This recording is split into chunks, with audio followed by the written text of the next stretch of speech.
Hello Newton North, I'm Audrey Sanger. And I'm Jack Egan. You're watching a special edition of the NN Update. Our major ones have worked very hard to bring you this final piece to wrap up their year. The days are growing longer and the weather is improving, but for Camille K, captain of the Newton combined hockey team, frigid temps and determination is part of the game. Reporter Alexia R breaks the ice for us.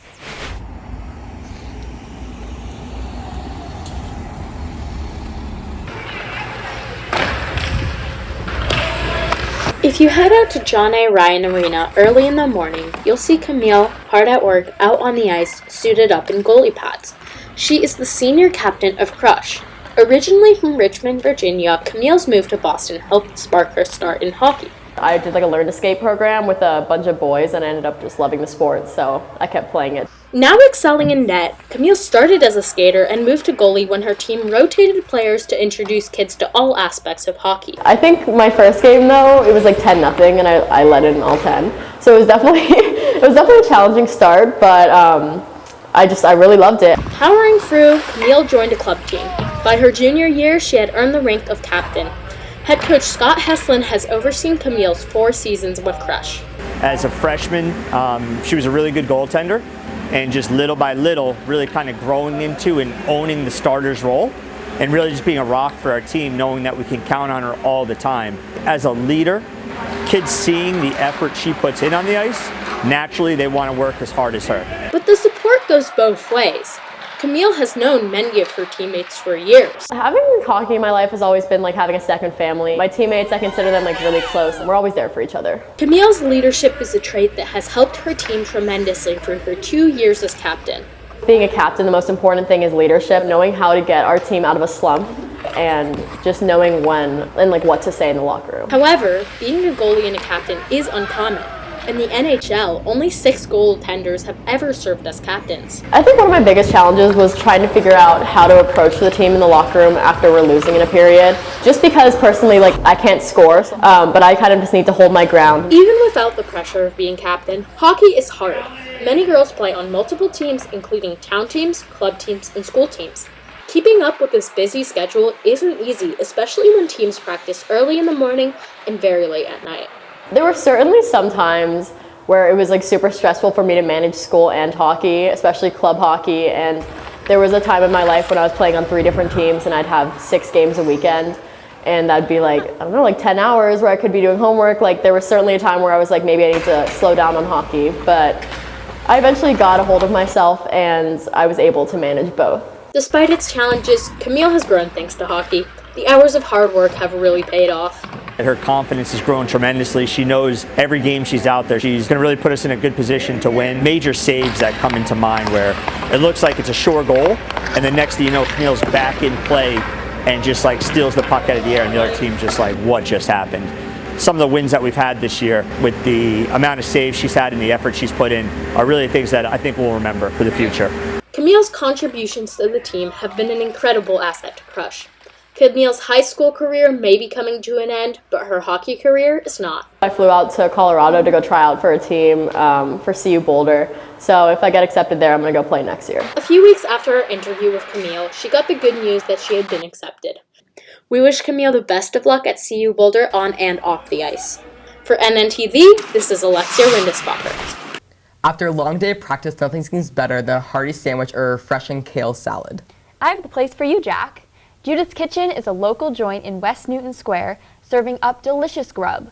Run by Newton North parents Judith Kalish and Jack Damaris, we found that the people are what make this kitchen truly special. On a day like this, Judith's Kitchen is a go-to for a home-style meal, courtesy of Judith and her husband John. They take pride in their restaurant's locally sourced ingredients, handcrafted dishes, and the restaurant's ability to connect with customers. What I love is that it's like a neighborhood place, and we know most people that come in, and it's just repeat customers, and it's like one place. It's not a chain, which I love. It's just one place. We cook everything here. Since 2013, Judith's Kitchen's homey atmosphere has been a staple of the West Newton area. Judith credits her knowledge of the restaurant industry to her 8 years of working at Hammersley Bistro, a well-renowned restaurant in Boston. I somehow got a job there right out of cooking school.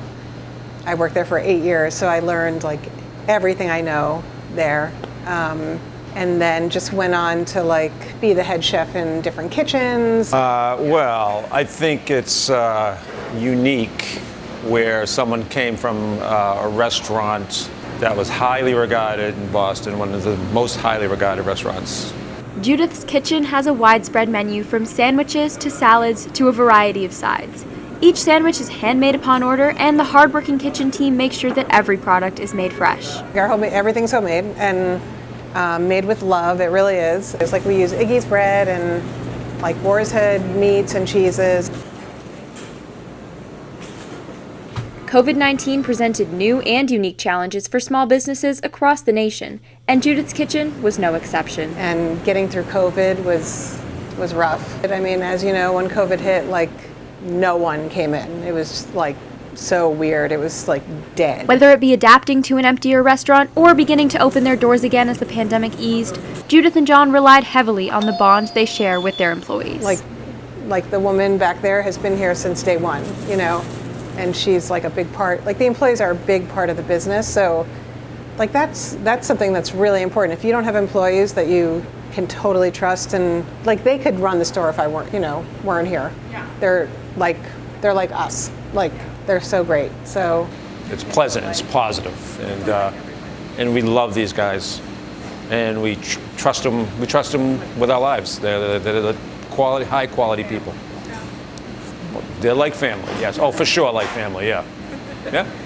Together, Judith and John have created a restaurant associated with high-quality food, community, and family that will remain a staple for years to come. For NNTV, this is Audrey Sanger, signing off. Thanks, Audrey. Seems like a fantastic spot right here in Newton. Next up, reporter Mauricio Riedwald talked to Dr. Ibokette about his foundation, Etienne Children's Scholarship Foundation, which aims to bring supplies, medical care, and more to children in Nigeria.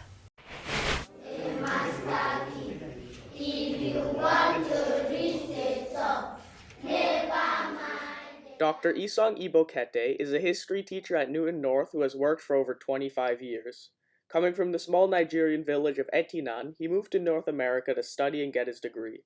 But on return trips home, he would come to realize many disheartening truths about the economic situation in Nigeria. Growing up in that environment, I know the socioeconomic conditions in the environment. So most of the time I saw these kids, in some cases barefooted, or their uniforms have, no longer worth calling uniforms. This, coupled with the unemployment rates reaching upwards of 75% in rural areas like his place of origin, he felt the need to give back and created the Etienne Children's Scholarship Foundation to help the children of his home village. I came up with this idea of seeing if I can fundraise. Initially it was just to get uniforms for them, get book supplies, but it turns out that they actually needed a whole lot more than that. The daily survival needs. Forget about school, just having something to eat, being able to access medical treatment, just basic medical treatment, way more important than uniforms. So the good thing is that since I started the foundation with this group of kids, I've managed to keep them healthy. As one of the key supporters of the foundation, Joshua Taki, one of the students here at Newton North, along with the rest of his group within the leadership class, have made many efforts to spread awareness for the cause. Through the foundation, Dr. Ibokette has saved a number of kids' lives who were quite literally dying from starvation. I feel like being able to help and do this kind of work is important in enriching your own life. If you have all of these things that someone else doesn't, you should take it upon yourself to spread some of that. The foundation, which has been adopted by Newton North, also provides a service trip led by Dr. Ibokette, who vouches deeply for those interested to come along. It allows rising juniors and seniors an opportunity to travel to Nigeria and do work to help the foundation. Being exposed to other cultures, whether academically or physically in person, etc., just makes for a more well-rounded individual. I think it creates, I would say, a better person, better in terms of understanding, the world, being able to interact with other people, being more accepting of human differences. And after receiving an unanticipated amount of support from various different sources, the foundation has begun to grow at a faster rate than even Dr. Ibokette himself expected. I can be very pessimistic, but from time to time, especially through this foundation, I think my pessimism has been largely tempered. I've come to realize that whether it's in Newton, the United States, or in Nigeria, that there are just so many people who want to help, who want to pay forward. It just again is reassuring that perhaps the future is going to be in good hands. The Etienne Children's Scholarship Foundation is currently accepting donations through the information on screen. However, if you yourself cannot donate, just spreading the word or this video to others is greatly appreciated. For NN TV, this is Mauricio Rideval signing off. Supporting Dr. Ibokette's foundation will also allow a few select rising juniors and seniors to go to Nigeria this summer to work with Dr. Ibokette and the children he supports. In our next story, reporter Ali Monti-Guarnieri gives us an insider look into the life of a president. Wow, I'm surprised Joe had such time in his schedule. Not Joe Biden, senior class president Angel Wan, of course. This busy student does many other things in addition to leading her peers. From participating in Sponge and DECA Nitrous Oxide Key Club cheerleading and serving as class president, senior Angel Wan is one busy high schooler. I spend 3 or 4 hours after school each day on extracurricular activities. One of the things she has been passionate about since sophomore year is being class president for the class of 2022. I didn't grow up thinking wow, I want to be a Newton North student government official.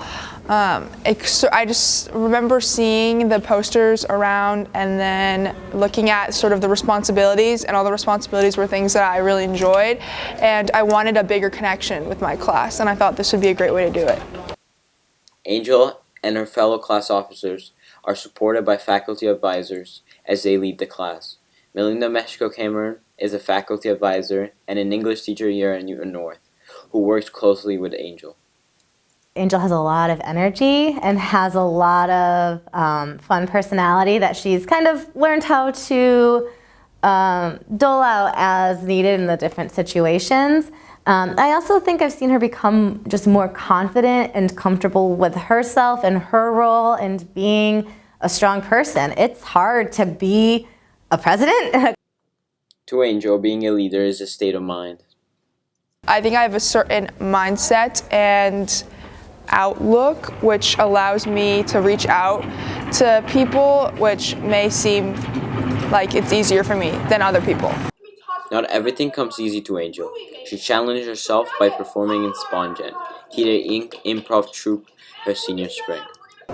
Pushes me out of my comfort zone, and for someone who's already pretty outgoing, I didn't think that was possible, but given that I still do get nervous every single rehearsal, I think it's good. It's healthy. It keeps me on my toes, and I like that.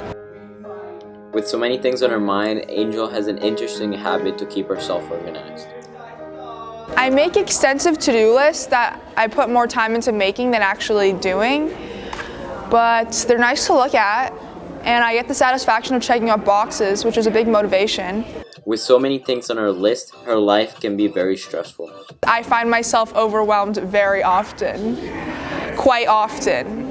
It could be worse because I put a lot of pressure on myself, and I'm my worst own critic. I'm really passionate about the things that I do, and I like to make time for all of them.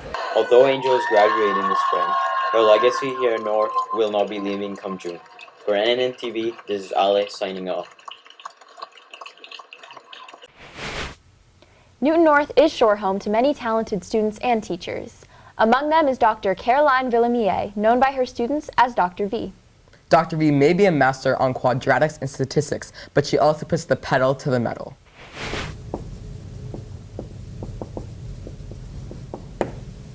Meet Dr. V, a teacher who is always pushing herself and her students, both in the math classroom and the fitness studio.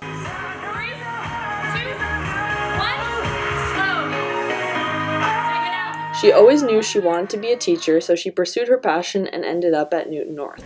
There was an opening in the math department, so it was kind of kismet. lots of cards fell in the right places and it made sense to stay. While studying statistics at Boston College, Dr. V realized her passion for exercising. I discovered fitness just as a way to relieve stress and kind of like a social thing. She loves fitness so much that she decided to teach spin classes before and after school. When Dr. V devotes herself to something, she enjoys passing on her knowledge to others. I love teaching, and I think that both types of teaching kind of satisfy sort of different parts of what I want to get out of life. Although Dr. V enjoys teaching, it takes a lot of her energy to be working all the time. When I go into the fitness studio, I often have to be the most energetic person in the room at all times. And so, I don't know, I think my students during the day actually help energize me for what's to come in the evening. This energy that she brings to her jobs has been inspiring to her colleagues, like Mr. Peretz, who is also a math teacher at North. Dr. V is a very inspiring person. She is so committed to her students. She's committed to her fitness clients. She's one of the best teachers I've ever met as well. So yeah, she rules. Even with her many achievements, Dr. V deals with everyday struggles like anyone else. Probably a lot of self-doubt. And a lack of confidence in myself. I work really hard, and I think I often question myself, am I working hard and helping my students the best of my ability? Despite her insecurities, Dr. V is a well-loved teacher who is dedicated to both of her jobs with support from the people around her. She makes the most of her time by pushing herself to the fullest while striving to be better. She's inspirational to many by sharing what she loves with them. She advises everyone to pursue their passions. Do it because you love it, and keep doing it as long as you love it. From NNTV, this is Mia Diane. This year has flown by, right, Audrey? Sure has, Jack. To all those returning to North, enjoy your summer, and NNTV will see you again in the fall. And to our seniors, congratulations, and the world is your oyster. Thanks for watching and have a wonderful summer break.